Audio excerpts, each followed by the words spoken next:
पहले तो मुझे ये बताएं व्हाट इज प्रोटामीन और ये किस चीज के लिए यूज होती है, क्या यूज होता है इसका।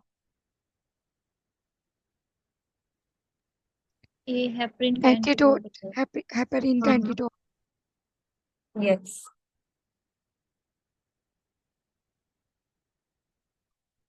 हेपरिन। अब इसको देने से कई बार कुछ पेशेंट्स में जो है रिएक्शंस हो जाते हैं। अब वो रिएक्शन किस तरह के होते हैं, वो रिएक्शन दो तरह के हो सकते हैं, माइनर, मेजर। जो माइनर वाले होते हैं उसमें आ जाता है बैक एक,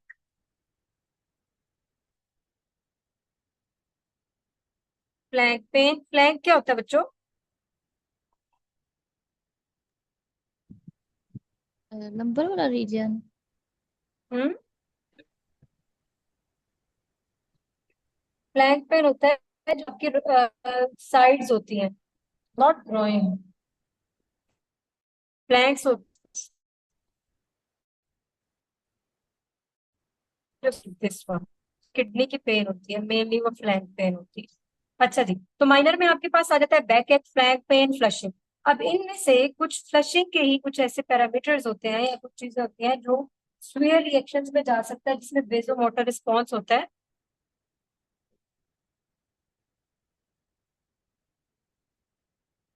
और वो जो वेसोमोटर रिस्पॉन्स होता है वो फेशियल फ्लशिंग होता है। मैम और ये बहुत फ्लशिंग ज्यादा, मतलब। फ्लशिंग का मतलब होता है ऐसा लगता है जैसे एक फ्लड टाइप है हीट का आपकी बॉडी में, उसको कहते हैं फ्लशिंग। ठीक है। ओके। तो वो वेसोमोटर रिस्पॉन्स होता है प्रोटामिन से। इसलिए ये देने से पहले आपको कुछ चीजें जो चेक करनी होती हैं वो क्या होती है, मतलब प्रोटामिन देने से पहले कुछ चीजें जिनका चेक रखना चाहिए। नो हिस्ट्री ऑफ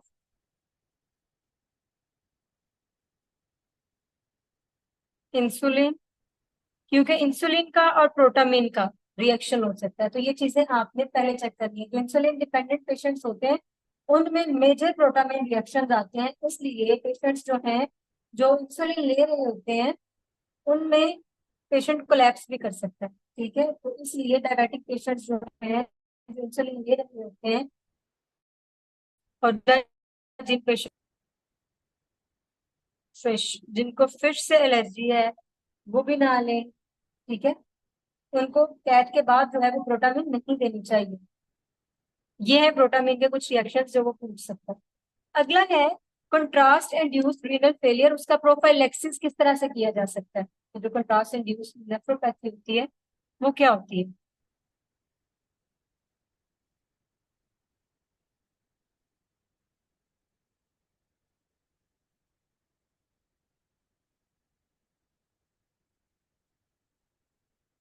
जो कंट्रास्ट इंड्यूस्ड नेफ्रोपैथी होती है, सबसे पहले तो यह है कि पेशेंट को इससे बचाया कैसे जा सकता है, तो उसका मेन रूल ये है, हाइड्रेट द पेशेंट।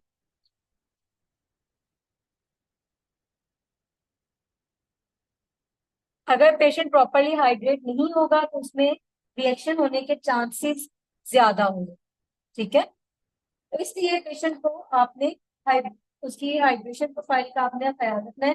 और उन पेशेंट्स में जो नेफ्रोपैथी होने के चांसेस ज्यादा होते हैं जो डायबिटिक होते हैं, जो आपके रीनल इंसुफिशियंसी के साथ ऑलरेडी होते हैं, इन दोनों को आपने हाइड्रेशन, इनकी तरह ख्याल रखना है, इनको हाइड्रेट करना है। इसलिए क्या किया जाता है, इनको नाइट बिफोर जो है वो सेलाइन चलाया जाता है, फ्लूइड चलाया जाता है, उससे इनके जो प्रेशर्स हैं उनको मेंटेन किया जाता है, और इनका लार्ज वॉल्यूम यूरिन आउटपुट इनकी रखी जाती है, जो कि ग्रेटर देन होती है 200 ml पर आवर। ठीक है, इससे भी इनकी किडनी के फंक्शन, रीनल फंक्शन जो है वो हमें पता लगते रहते हैं। ठीक है, इनको आईवी जो है क्या दिया जाता है, हाइड्रेट किया जाता है आईवी। नॉर्मल सलाइन दिया जाता है, या कोई भी जो वहां पे उनका कह लें कि क्राइटेरिया होता है उसके अकॉर्डिंग, वैसे तो आईवी सलाइन मेनली दिया जाता है पेशेंट को हाइड्रेशन के लिए। फिर उसके बाद ये है कि जिन पेशेंट्स में जो ओवरलोड की प्रॉब्लम होती है, यानी कि जिनमें कार्डिक इश्यूज हैं और उनमें वॉल्यूम ओवरलोड हो सकता है, तो उनमें आप फिर क्या दे सकते हैं, उनमें आप दे सकते हैं मैनिटोन, उसको कम करने के लिए। और उसके साथ आप दे सकते हैं फ्यूरोसमाइड। मोस्टली फ्यूरोसमाइड यूज किया जाता है और इसको लेसिक्स भी कहते हैं, और इसे वहां पे यही कहा जाता है कि पेशेंट को लेसिक्स चला दे। यही जो है मेडिसिन वो पेशेंट के प्रोफाइलैक्सिस में यूज होती हैं। फॉर प्रोफाइलैक्सिस,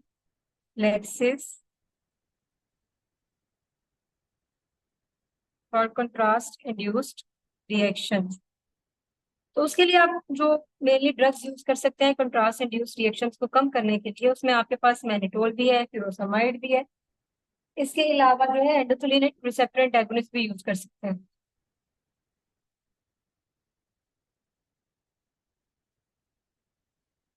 उसके बाद आपके पास आ जाता है यानी कि जिनमें वाकई होने के चांसेस हैं, तो उनमें आप जो डेट्रीमेंटल है, जिनमें वाकई होने के चांसेस है, तो उनमें आप ये भी ड्रग दे सकते हैं। कुछ है जिनमें इन्फेक्टिव यानी कि इन्फेक्शन की वजह से फिर आगे हो सकता है, तो जो इन्फेक्टिव वाले हैं उनमें आप डोपामिन दे सकते हैं,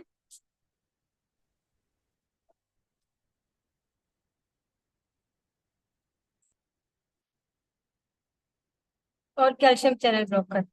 ये नाम आपने सिर्फ जो आपको याद रह सके वो रखने। ठीक है। फिर इसके अलावा थियोफाइलिन भी है, स्टेटिन भी है, वो भी आप दे सकते हैं। लेकिन मेन आपके ये नाम है जो आपने याद रखने हैं प्रोफाइलेक्सिस के लिए। प्रोफाइलेक्सिस क्या होता है? आप में से किस किस को पता है प्रोफाइलेक्सिस का? What is prophylaxis? Ma'am prevention कोई मैम। भी बताएं। मैम कोई भी ऐसी मेजरमेंट्स जो हम लोग करते हैं प्रिवेंट करने के लिए किसी भी डिजीज को, कि वो यस, जो डिजीज प्री अकर ना हो। यस जो आप प्री कोई भी कह लें कि स्टेप्स लेते हैं, प्री प्रिकॉशनरी स्टेप्स जो आप लेते हैं, उनको कहते हैं प्रोफाइलेक्सिस, यानी कि उससे बचाव के लिए। ठीक है जी। अब अगला हमारा जो टॉपिक स्टार्ट हो रहा है वो मेनली हमारा कैथ लैब के हवाले से है, जिसमें हमने कैथ लैब की इक्विपमेंट्स के बारे में पढ़ना है, उसका यूनिट क्या होता है, उसमें यूज क्या होता है, उसमें कौन कौन से आपके जो हैं इक्विपमेंट्स होते हैं, कौन कौन सी चीजें यूज होती हैं। तो इसलिए इसको आपने बहुत ज्यादा अटेंटिव होकर आपने सुनना है, और कोई भी क्वेश्चन हो वो आपने पूछना है। अच्छा जी। सबसे पहले हमारा कोर्स के अकॉर्डिंग जो हमारा है वो है equipment in the cath lab या इन द कैथेड्राइजेशन लेबोरेटरी।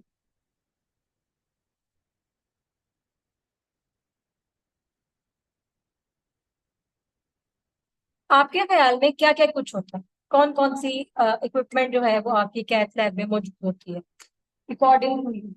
पहले हम उनको एनलिस्ट कर लेते हैं, फिर उसके बाद हम देखेंगे कि हमने उनको वन बाय वन पढ़ना है। चीजें पहले जहन में लेके आए कि कैथ लैब की इक्विपमेंट्स क्या क्या होती हैं।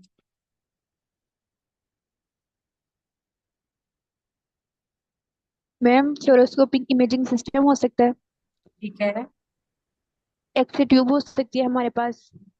वो इसी के अंदर आ जाएगा। और कंट्रास्ट पावर इंजेक्टर होगा। फ्लोरोस्कोपिक सिस्टम के बाद अब देखें पेशेंट ने लेटना किस पे है, ये तो ट्यूब हो गई, पेशेंट किस पे लेटेगा? एक्सरे टेबल पे। टेबल। यस। फिर उसके बाद आपने एक तो हो गया इमेजिंग सिस्टम, अब इसमें आपका इमेजिंग सिस्टम पूरा हो गया। उस इमेजिंग सिस्टम के अलावा आपके कुछ रिकॉर्डर्स मैंने आपको बताए थे,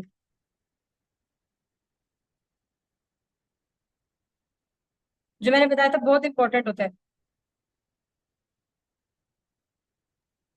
हीमोडायनामिक रिकॉर्डर। यस। और इसके अलावा जिससे आपने कुछ जगह जो है वहां पे कंट्रास्ट देने के लिए कंट्रास्ट पावर इंजेक्टर यूज होता है, यानी कि वो यहाँ पे तो इंजेक्शन के साथ दिया जाता है ना फेमोरल से, उसमें इंजेक्टर के साथ उसको कनेक्ट किया जाता है और उसको कुछ 3 ml/s 4 ml/s जो भी स्पीड रिक्वायर होती है उसको सेट करके फिर उसको कंट्रास्ट दिया जाता है पेशेंट को। तो कंट्रास्ट जो है फिजियोलॉजिकल एंड हीमोडायनेमिक, फिर कंट्रास्ट इंजेक्टर, और इसके अलावा एक फ्लोरोस्कोपिक सिस्टम हो गया, एक आपका एक्सेप्टेबल हो गया, एक जो रिकॉर्डर हो गया, एक पावर इंजेक्टर हो गया, दूसरा इंपॉर्टेंट है क्रैश कार्ड, जिसके साथ आपका डीफिब होता है। What is डीफिब?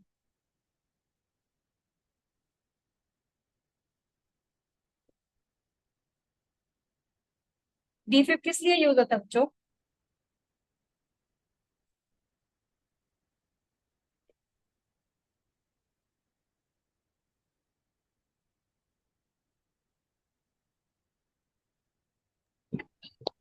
कभी मैम आप इलेक्ट्रिक लोगों ने शॉर्ट करने के लिए हम लोग जो कभी लास्ट आप में यूज लोगों करते हैं। ने टीवी में कभी आप लोगों ने देखा है कि इमरजेंसी लेके जा रहे होते हैं, पेशेंट का हार्ट जो है वो कहते हैं कि स्टॉप हो रहा होता है बीटिंग, तो उसके ऊपर वो दो वो आयरन की शेप में जो रखे जाते हैं उसको करंट दिया जाता है, दैट इज डिफिब्रिलेटर, उसको डिफिब कहते हैं। ओके, जो पेशेंट का अगर हार्ट जो है वो डेड हो रहा है तो उसको यहाँ फेलियर में जा रहा है पेशेंट, तो फिर उसको वो डिफिब के साथ उसमें इलेक्ट्रिकल एक्टिविटी दोबारा से जनरेट करने के लिए, उसके पंपिंग एक्शन को दोबारा से एक्टिवेट करने के लिए पेशेंट को फिर जो है वो डिफिब उसके लिए यूज किया जाता है। ठीक है जी, ये हमारे ऑलमोस्ट जो है वो 6 से 7 कुछ कह लें कि चीजें हैं जो यूज होती हैं, फिर इसके अलावा इसमें कुछ कैथेटर्स वगैरह आ गए।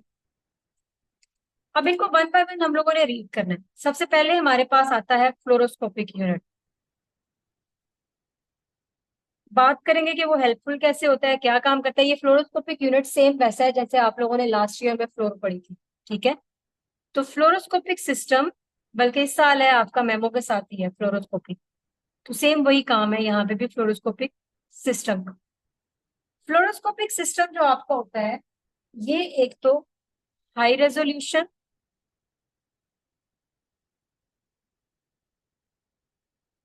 और इसके ऊपर हम और क्या कर सकते हैं, डायनामिक स्टडी कर सकते हैं। What is dynamic study? इसको हम डायनामिक स्टडी क्यों बोलते हैं?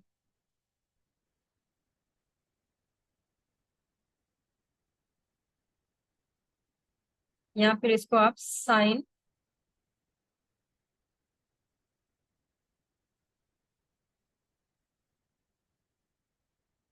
एंजियोग्राफी भी कहते हैं। क्या मतलब होता है इसका, एनीवन? मतलब ये है कि आप इसमें मूविंग स्ट्रक्चर्स को, और दूसरा आप क्या करते हैं, लाइव इमेजिंग करते हैं इसमें। उस टाइम पे कार्डिक साइकिल में जो चीजें हो रही हैं आप उसको देख सकते हैं, तो इसलिए इसको हम क्या कहते हैं, साइन इमेजिंग या साइन एंजियोग्राफी। तो इसमें जो है वो हाई रेजोल्यूशन होती है, और इसमें टेलीविजन का सिस्टम होता है, इमेज इंटेंसिफाइंग स्क्रीन होती है इसमें, जो आप यूज कर सकते हैं। ये अगर आप अपनी बुक पे page number 1 5 figure number 1 to 5 देखें तो वहां पे जितने जो इक्विपमेंट्स लिखे हुए हैं वो आपने पढ़ने हैं। ठीक है, वही आपसे क्वेश्चन पूछ सकता है, which what equipments are used in cath है, तो उसमें फ्लोरोस्कोपिक टेबल है, फिर उसके अलावा इंटेंसिफायर है, पेशेंट टेबल है, मास मीडिया पावर इंजेक्टर है, डिस्प्ले स्क्रीन है, हीमोडायनामिक जो है वो जैसा मॉनिटर है, फिर उसके अलावा एक आईवस यूज होता है। आईवस इज इंट्रावेस्कुलर अल्ट्रासाउंड। ठीक है, आईवस स्टैंड फॉर इंट्रावेस्कुलर अल्ट्रासाउंड। और वो भी मौजूद होता है कि जिन पेशेंट्स में आपको लीजन जो है, अगर यहाँ पे आर्टरी बहुत बारीक है ल्यूमन, तो आपको यहाँ पे वैसे एनजीओ में पता नहीं चल रहा कि कहाँ कहाँ पर डिजीज है, तो आप फिर इंट्रावेस्कुलर इसमें ये लेकर जाते हैं प्रोब, और यहाँ पे प्लेस करके आप इसका अल्ट्रासाउंड करते हैं, तो उसको कहते हैं आईवस इंट्रावेस्कुलर अल्ट्रासाउंड। ठीक है, फिर एफएफआर मेजरमेंट्स होती है, क्रैश कार्ट होता है, ट्रांसड्यूसर होल्डर्स होते हैं, पल्स ऑक्स होता है, फिर ऑक्सीजन सप्लाई होती है वहां पे, फूड पैडल्स होते हैं, ये सब चीजें होती है जो वहां पे मौजूद होती है।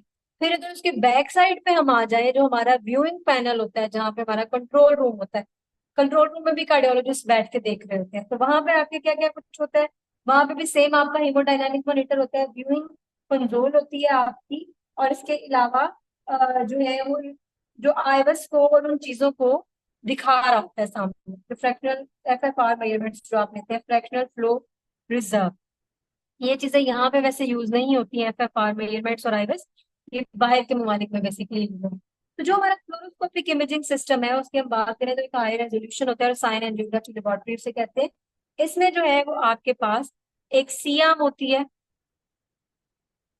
सियाम क्यों कहते हैं इसको, बिकॉज आपका जो वो मॉनिटर होता है वो कुछ यूं होता है ऐसे, यहाँ पे आपका फ्लैट पैनल है, यहाँ पे आपका टेबल है, इधर आपकी ट्यूब है, दिस इज योर ट्यूब, और इसलिए इसको हम कहते हैं सी। हाँ, ये टेबल है, ये आपका फ्लैट पैनल है,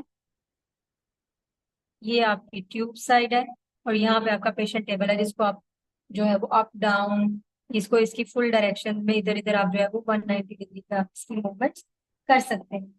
ठीक है, और सीएम जो है इसके एंगल्स डिफरेंट आप चेंज कर सकते हैं, वो फिर आगे जो एंगल्स हम लोगों ने कोरोनरी आर्टरी के व्यूज पढ़ने हैं, LAO30, RAO30, 20 डिग्री काउडल, ये सब कुछ, ये चीजें जो है इसी की वजह से इसमें इतनी उन्होंने एडवांसमेंट दी हुई है कि आप इसके एंगल्स चेंज कर सकते हैं। और एंगल की जरूरत क्यों महसूस होती है? एंगल की जरूरत इसलिए महसूस होती है क्योंकि आपका जो हार्ट है उसकी जो ब्लड सप्लाई है वो डिफरेंट एरियाज में है, ठीक है, एंटीरियरली भी है, पोस्टीरियरली भी है।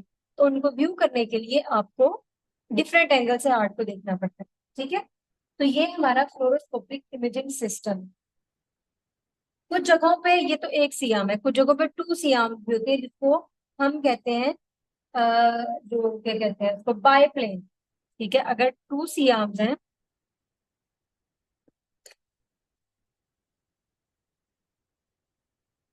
तो उसको आप कह देंगे बाई प्लेन। क्योंकि ये देखें, ये वाला जो है आपका, ये सिर्फ इस साइड से आपके हार्ट को मॉनिटर करेगा जो यहाँ पे है डिफरेंट एंगल से। इसी के साथ एक और आपका होता है बायोप्लेन की, मैं आपको पिक्चर दिखा दूंगी। बायोप्लेन लैब इस तरह की होती है, क्योंकि हमारे यहाँ पे हॉस्पिटल में बायोप्लेन है। तो वो हार्ट का एक तरह से 3D इमेज देता है। तो बायोप्लेन जो होता है, अगर दो सियाम है तो उनको हम क्या कहते हैं, बायोप्लेन। और उसका फंक्शन क्या होता है, वो हार्ट की जो विजुअलाइजेशन होती है वो आप डिफरेंट एंगल से ले सकते हैं टू विजुअलाइज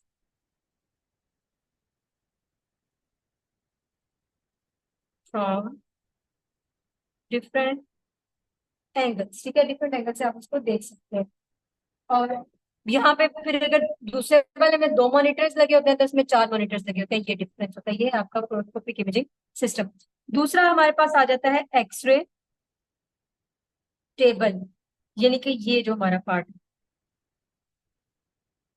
जो एक्सरे टेबल है, अगर हम उसके फंक्शन की बात करें तो उसके ऊपर पेशेंट को एक तो पोजीशन किया जाता है,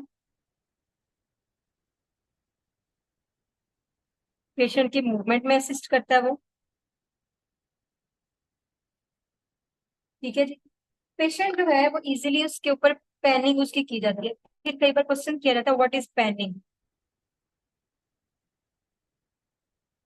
क्या होती है पैनिक? पैनिक ये होती है जब आप कहते हैं देंगे, पेशेंट अगर यहाँ पे प्लेस किया हुआ है, लेट्स सपोज दिस इज, ये बॉडी का वो एरिया है, हार्ट है। तो अगर आपने, आप पेशेंट पहले आपने एक्सपोज किया है तो पेशेंट की ये पूरा पूरा एक्सपोज हो रहा है, लेकिन हमें सिर्फ और सिर्फ ये एरिया चाहिए पेशेंट का। तो आप क्या करेंगे, आप इन एरियाज को, यहाँ पे आपके कॉलीमेटर इसके अंदर लगे होते हैं कॉलीमेटर, तो आप इतने एरिया में कॉलीमेट कर देंगे। तो वो सिर्फ और सिर्फ हमारे इतने एरिया को लेके आएगा। फिर इसी के जरिए हम व्यूज चेंज कर सकते हैं, लेफ्ट एंटीरियर ऑब्लिक कर सकते हैं, राइट एंटीरियर ऑब्लिक कर सकते हैं।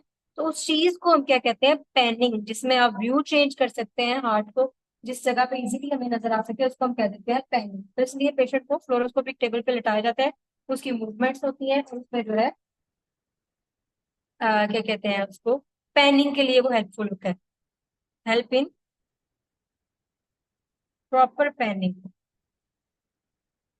पैनिंग अगर प्रॉपर ना हो तो आप ये सारा एरिया एक्सपोज कर दे, पेशेंट को रेडिएशन भी बहुत ज्यादा मिले और आपको यूजफुल इंफॉर्मेशन भी ना मिले। तो एक्सरे टेबल जो है उसमें पेशेंट को पोजिशन किया जाता है, उसमें जो है, अब उन पेशेंट, आपको पता है हार्ट टेबल में क्या होता है, ब्रेक्स भी होती हैं, बियरिंग्स भी होते हैं, और इसके अलावा पेशेंट को आप साइड पे में भी मूव कर सकते हैं टेबल पे। मैंने आप लोगों को एक बार वेट कैपेसिटी बताई थी, वो कितनी होती है?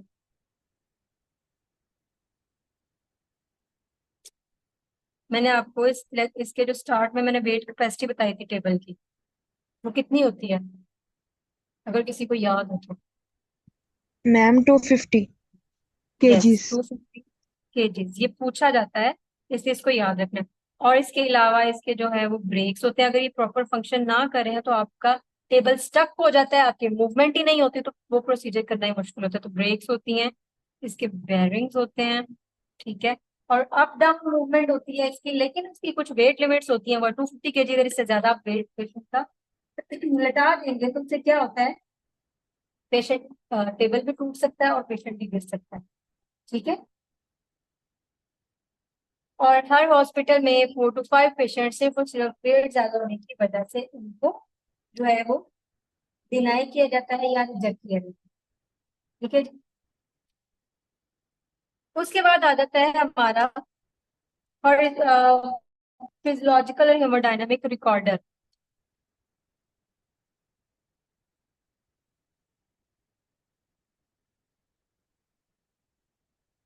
ये सारे के सारे पार्ट्स आप लोगों की असाइनमेंट है कि आपने ये ड्रॉ करके लेबल करके आपने बताने हैं क्या क्या चीजें होती है। एक फ्लो चार्ट आपने बनाना है एक कार्डियक कैथ लैब का। नेट से देख लें उसमें क्या क्या चीजें होती है और उनके फंक्शन क्या होते हैं। फ्लो चार्ट कैसा होना चाहिए? ऐसे प्लेन पेपर के ऊपर इस यहाँ पे अगर एक्सरे टेबल है तो आप एक हल्की सी डायग्राम एक्सरे टेबल की, साथ ही एरोज लगा के उसका फंक्शन। फिर आपके हीमोडायनेमिक मॉनिटर्स हैं, उनका छोटा सा उनकी डायग्राम और साथ में उनके फंक्शन के किस चीज के लिए पूरे होते हैं। ये आप लोगों की असाइनमेंट है नेक्स्ट। और ये बना के अपनी बुक में लगा लेनी है। अच्छा जी, फिजियोलॉजिकल और जो हीमोडायनेमिक मॉनिटर्स होते हैं इनके नाम से ही वाज़ेह हो रहा है कि हम लोगों को हेल्प देंगे हमारी जो हम मेजरमेंट्स ले रहे होते हैं उसकी। तो ऑब्जर्वेशन के लिए हम कुछ रिकॉर्डिंग्स करते हैं जिसमें ईसीजी आ जाती है, जिसमें हमारा हार्ट रेट आ जाता है, जिसमें पेशेंट का ब्लड प्रेशर आ जाता है, पेशेंट की पल्स ऑक्स आ जाती है, ऑक्सीजन और सब चीजें ये जो मॉनिटर कर रहे होते हैं उन सबको फिर हम एक जो आपका कह ले मॉनिटर होता है उसके ऊपर हम देख रहे होते हैं। तो उसी को हम कहते हैं फिजियोलॉजिकल हेमोडायनामिक रिकॉर्डर। और वो बहुत ज्यादा जरूरी होता है। इस पे एक तो आप देख रहे हैं images, images of the heart. फिर उसके बाद आप इस पे देख रहे होते हैं ईसीजी मॉनिटरिंग, ईसीजी। फिर आप देख रहे होते हैं इस पे heart rate, HR stands for heart rate.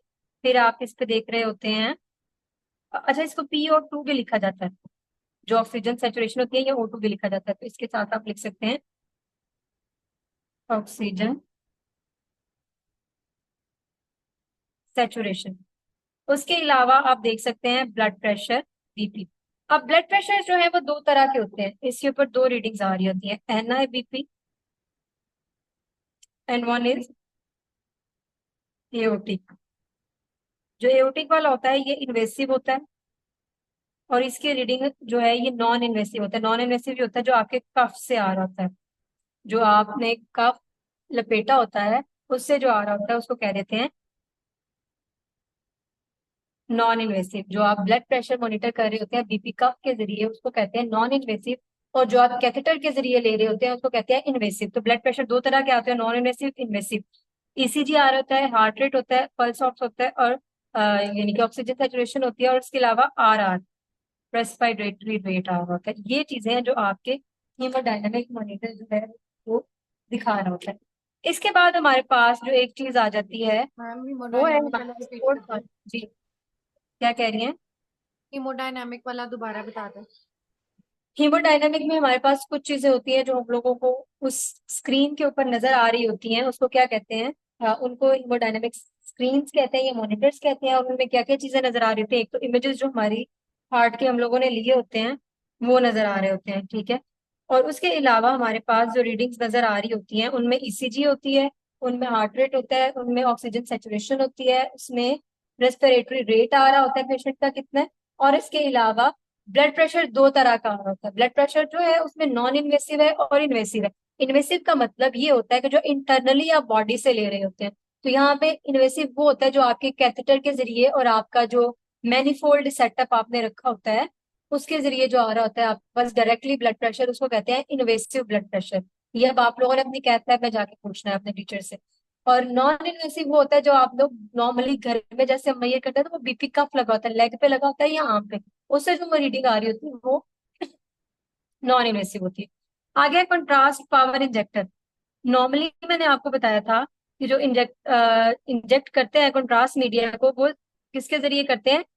20 cc की सिरिंज लगाई होती है उसके जरिए या 10 cc की सिरिंज लगाई होती है उसके जरिए करते हैं। लेकिन कुछ जगह ऐसी हैं बहुत ज्यादा जो कह लें कि आजकल जो यूज होने वाला है उसमें हाई प्रेशर जो है वो कंट्रास्ट इंजेक्टर यूज किया जाता है, उसमें हाई प्रेशर दिया जाता है। तो जो हाई प्रेशर 5 ml/सेकेंड या कुछ इस तरह की होती है। अगर आपने लार्ज बोलस देना है, लार्ज और बहुत ज्यादा प्रेशर रिक्वायर है तो आप पावर इंजेक्टर यूज कर सकते हैं, ठीक है। पावर इंजेक्टर जो है वो कुछ उसकी कंस्ट्रक्शन ऐसी होती है, ऐसे होता है। और यहाँ पे इसके कह लें ये दो तरह की सिरिंजेस लगी होती हैं, एक में सिलाइन होता है, एक में कंट्रास्ट होता है। ए वाले में और बी वाले। वैसे ए में कंट्रास्ट होता है, बी में सलाइन होता है नॉर्मली। ठीक है। अब यहाँ पे क्या होता है कि इसके आगे फिर प्रेशर ट्यूबिंग्स लगाई होती हैं और ये पेशेंट के साथ अटैच होती हैं। ये वायर ट्यूबिंग होती है, दोनों बाद में एक के साथ ही कनेक्ट होती हैं। और इधर इसके जो है ये बने होते हैं कंट्रोल्स, जिनमें आप यहाँ तो मैनुअल भी कंट्रोल कर सकते हैं। यहाँ पे इसका व्यूइंग सिस्टम बना होता है जिसके ऊपर आपकी स्पीड आ रही होती है प्लस टोटल अमाउंट आ रही होती है। फिर आप इसको सेटिंग कर सकते हैं कि आपने 2 ml पर सेकेंड रखना है, 3 ml पर सेकेंड रखना है, या आपने 5 ml पर सेकेंड रखना है। और फिर उसमें टोटल अमाउंट आप दे देते हैं कि कितना आपने देना है, 3 मिनट्स में आप कितना दे रहे हैं। तो 180 आप देखते हैं, जिस तरह सिटी स्कैन में हम यूज करते हैं 385 ये हमारी होती है। ठीक है। स्पीड ऐसे हमने इसके ऊपर मेंशन की होती है। तो ये कंट्रास्ट इंजेक्टर जो है किस लिए यूज किया जाता है कि अगर आपने लार्ज बोलस कहते हैं, अगर आपने कोई लार्ज अमाउंट में कंट्रास्ट देना है। ठीक है। और वो किस लिए यूज किया जाता है, अगर आपने एलवी को देखना है, अगर आपने पल्मोनरी आर्टरी को आपने देखना है। ठीक है। तो उसके लिए आप या एओर्टिक आर्च ए इनको देखने के लिए फिर आपको ज्यादातर पावर इंजेक्टर की जरूरत पड़ती है। वैसे यूज नहीं किया जाता इसको, तो क्योंकि कोरोनरी आर्टरीज में देने के लिए आप अपनी मर्जी के मुताबिक और उसको सिलाइन के साथ जो है वो थोड़ा सा डाइल्यूट करके आप देते हैं कंट्रास्ट को। तो इसमें जो है जब आपने जो बोलस ट्रैकिंग टेक्निक होती है, बोलस का मतलब है कि एक ही बार में आपने पूरा पुश देना होता है, जैसे मैंने ये समझाया, तो वो उसके लिए ये टेक्निक यूज होती है। और वो मोस्टली जब आपने एलवी एंजियोग्राम करना हो वो भी हम आगे पढ़ेंगे, आपने पल्मोनरी आर्टरी देखनी हो वो भी हम आगे पढ़ेंगे। ठीक है। या आपने एओर्टिक आर्च का भी लेना हो तो उसके लिए आप पावर इंजेक्टर को यूज करते हैं। हाँ, उसमें मैम ये जो आपने 3/85 है ये क्या बताया, ये दोबारा बता दें। 3/85। 3/85 ये है कि 3 ml आपने ये स्पीड रखी है। ठीक है। पर सेकंड में 3 ml जाएगा और ये टोटल कंट्रास्ट जो हमने देना है वो 85 है। टोटल अमाउंट जो कंट्रास्ट की आप दे रहे हैं वो 85 है, ये टोटल अमाउंट है। और ये आपने इसकी स्पीड रखी है 3 ml पर सेकेंड, आपने इसकी स्पीड रखी है और 85 वो पूरा जाएगा। अब मुझे ये बताएं 85 ml जो है वो कितने सेकेंड्स में जाएगा।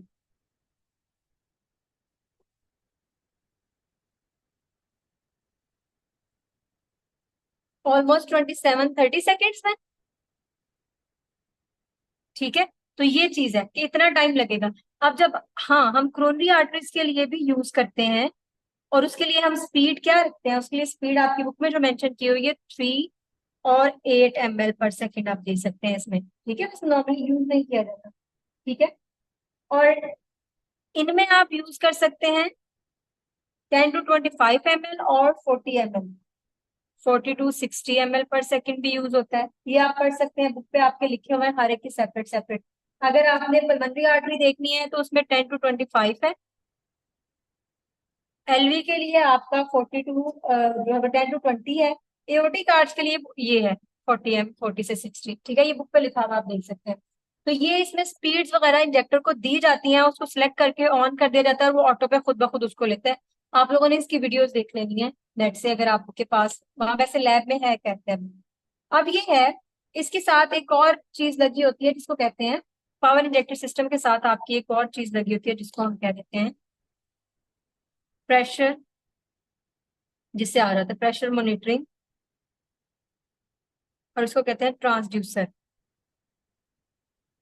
ट्रांसड्यूसर की सेटिंग्स, ट्रांसड्यूसर को जीरो करना है, सी कैलिब्रेशन, ये बहुत इंपॉर्टेंट है। और जो चिल्ड्रन के स्टूडेंट्स हैं इनको मेनली सर आसान जो है यही चीजें बताते हैं, कैलिब्रेशन इसकी जीरो करनी है, इसका ये करना। ठीक है। तो प्रेशर जो ट्रांसड्यूसर होते हैं ये भी हम आगे पढ़ेंगे। इन ट्रांसड्यूसर को आगे रिप्लेस कर दिया है जो होते हैं मैनिफोल्ड और स्टॉप कॉक्स।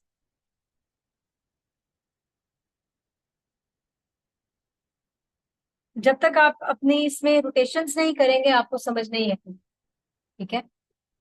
तो मैनिफोल्ड जो है वो ऐसे एक डिवाइस होती है इस तरह, और उसके ये 3 पोर्ट्स बने होते हैं ऐसे। यहाँ पे आपके जो है वो प्रेशर लाइन अटैच होती है जो ट्रांसड्यूसर के साथ होती है, यहाँ पे आपके कंट्रास्ट के साथ अटैच होती है। ये सब अलग रखी जाती है। अगर पेशेंट को ड्यूरिंग प्रोसीजर आपने कोई फ्लूइड वगैरह देना हो तो यहाँ पे ये सिरिंज अटैच कर देते हैं। ठीक है। और फिर इन यहाँ पे ऑन ऑफ के इसके सेटअप्स लगे होते हैं कि अगर इसको ऑन करना है तो ये ऑफ होंगे, बाकी ये चीजें ये आप अपनी लैब में जाके देखेंगे। ठीक है, ये हो गया पावर इंजेक्टर। इसके बाद हमारे पास आ जाता है क्रैश कार्ट एंड डिफिब्रिलेटर, जो हमारा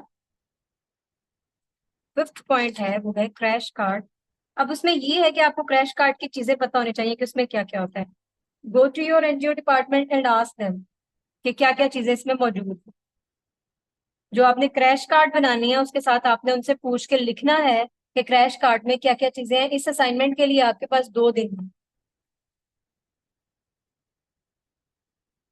डी5 क्रैश कार्ड जो है ये वो ट्रॉली होती है जिसमें लाइफ सेविंग मेडिसिन होती हैं, और वो मेडिसिन होती हैं जो आप लोग जो है वो ड्यूरिंग प्रोसीजर यूज कर सकते हैं। इसमें ईटीटी होती है, एंडोट्रेकियल ट्यूब होती है कि अगर पेशेंट जो है वो उसको वेंट वगैरह पे डालना पड़े तो आप उसको इंट्यूबेट कर सकें। तो हर जो कार्डियोवैस्कुलर लेबोरेटरी होती है उसमें उसके इक्विपमेंट्स में क्रैश कार्ड डी5 सबसे इंपॉर्टेंट होते हैं। ठीक है, और वो बिल्कुल करीब होता है एक एक्सरे के जो टेबल होता है उसके बिल्कुल करीब रखा जाता है उसको। ठीक है, उसमें इमरजेंसी ड्रग्स होती हैं। इन इमरजेंसी ड्रग्स के आपको नेम पता होने चाहिए। उसमें इसके अलावा जो है ऑक्सीजन होती है, उसमें एयरवेज के लिए आपके पास इंट्यूबेशन का सेटअप होता है, और इसके अलावा सक्शन ऑपरेटस होता है, और इसके अलावा दूसरी कोई इमरजेंसी इक्विपमेंट्स जो रिक्वायर होती हैं, बलून पंप हो गया या और चीजें इसके साथ मौजूद होती हैं। फिर होता है डिफिब्रिलेटर जो है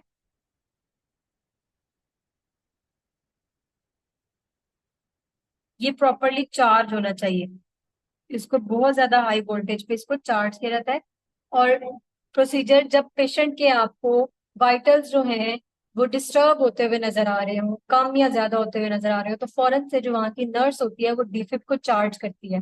ठीक है, वो जो आपको कई बार अंदर से जो है वो एक तरह के अलार्म की टी टी टी की आवाजें जो आ रही होती है वो एक्चुअली डीफिब के चार्ज होने की आवाज होती है। ठीक है, तो डीफिब को जो है वो साथ ही साथ चार्ज किया जाता है ताकि जब अगर जरूरत पड़े तो डीफिब जो है वो यूज कर सकें आप। और उसको जो है डेली बेसिस पे आके चेक करना चाहिए, और उसको क्या कहते हैं डेली बेसिस पे उसको क्लीन भी करना चाहिए, उसकी जेल साफ करनी चाहिए, उसकी जो है वो क्या कहते हैं क्या नीट और क्लीन उसका ख्याल रखना चाहिए, सफाई का ख्याल रखना चाहिए। फिर इसके अलावा आपके पास होते हैं TPM, temporary pacemakers. Temporary pacemakers जो है जिन पेशेंट्स में हार्ट ब्लॉक का खतरा हो और सडनली उनका हार्ट ब्लॉक स्टॉप हो रहा हो, वो ब्रेडिकार्डिया में जा रहा हो, फिर उसको ये एक लीड होती है और इसके साथ एक बैटरी होती है जो आउटसाइड होती है, ये इनसाइड लीड जाती है इसकी। तो वो पेशेंट को कुछ देर के लिए लगाया जाता है टीपीएम, उसको कहते हैं टेम्परेरी पेस मेकर, जिनमें आपने हो सकता है इन पेशेंट्स को फिर बाद में जब परमानेंट की जरूरत पड़े, जिसको कहते हैं हार्ट में बैटरी डली हुई है, दिस इज व्हाट उसको कहते हैं टेम्परेरी पेस मेकर। ठीक है, तो ये चीजें आपकी क्रैश कार्ट में या डीपिप में होने चाहिए। फिर हमारे पास हमारा लास्ट पॉइंट आता है जिसको कहते हैं स्टीराइल इक्विपमेंट्स। अब आप लोग ये मुझे बताएं कि स्टीराइल इक्विपमेंट्स में क्या क्या होता है। हमने पीछे बात किया इसकी, कौन कौन सी चीजें आपकी स्टीराइल इक्विपमेंट्स में आती हैं।